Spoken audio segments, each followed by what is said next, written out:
Me and my husband eat healthy and don't want to take any medications, but he is on 5 milligrams once daily of tadalafil for erectile dysfunction. This really has helped our marriage. His urologist says it is safe, but I have heard that every medicine has side effects. Is this safe, or is there something else more natural that he can do? Well, yeah, it's a perfect segue because we're thinking about like childhood trauma and like all the backstories of health history and environmental factors and other medications they're taking. And there's so many different things. So understand the scope of which I can give hot tips here, pro tips. It's limited, but these are some things to think about that are science-backed, that are effective, that I've seen help people around the world. Some basic things like research shows walking. I mean, is he active?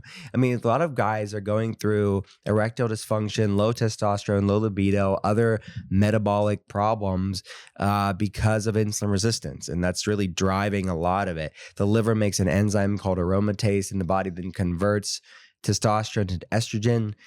It's called an over-aromatization. So a lot of low T is driven by this metabolic dysfunction of insulin resistance, stealing basically in a way, lowering testosterone and converting these androgens into estrogens. So they can get fatty liver over time. This is more progressed versions of it, but it exists on a spectrum, right? And it may be mild, low testosterone. So there's a study that I'm aware of that walking just 30 minutes a day can lower erectile dysfunction, was linked with the erectile dysfunction decrease of 41%. Wow, for 30 minutes a day. 30 minutes a day. Buy a walking pad, guys. Yeah, we have them. I mean, you guys do it on visits? Yeah, I walk probably about an hour and a half to 3 hours every day. At the clinic, guys. Yeah, I work at a desk for 10 hours a day, but I walk for about 3. Yeah. Increasing nutrient density is associated, like anti-inflammatory whole foods, associated in the scientific literature with decreased erectile dysfunction. Yeah. The actual look of your body, too, is a good way to gauge this. A man with a 42-inch waist is 50% more likely to have ED than one with a 32-inch waist. Wow. Yeah.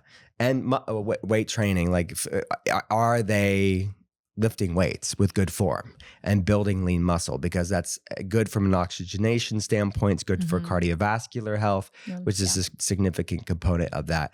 Some other things to consider would be nutrient deficiencies. Vitamin D is associated with ED. Magnesium is associated with ED, and vitamin C is associated with ED.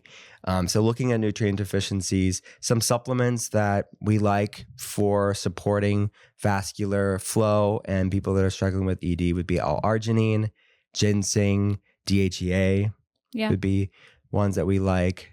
Niacin. Ginkgo, niacin. Yeah, anything that increases blood flow would be supportive tools within this category.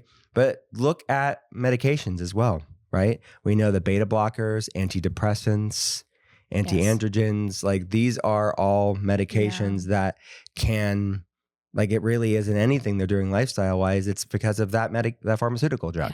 Yep. And they're not on that pharmaceutical drug for ED, but it's one of the side effects of that medication. Yeah. So, and then people are on medications for the side effects of the first medication. So it's sort of this thing that you have to take into consideration. Out of the box therapy that I think is promising, sorry, I just kicked you, is hyperbaric oxygen therapy, HPOT. It increases oxygenation. It heals endothelial lining. Yeah. So I love that as a tool, like looking at food, looking at activity, looking at supplementation, looking at medication side effects, out of the box stuff like HPOT. If you've done all these things and you're not where you want to be, hyperbaric is a wonderful way to improve regeneration of our tissues, of our body. And what was the other thing? Oh yeah, sleep and stress. Like, of course, basic stuff. But like, what's the sleep score? Or am in deep sleep, and then stress is another component of that.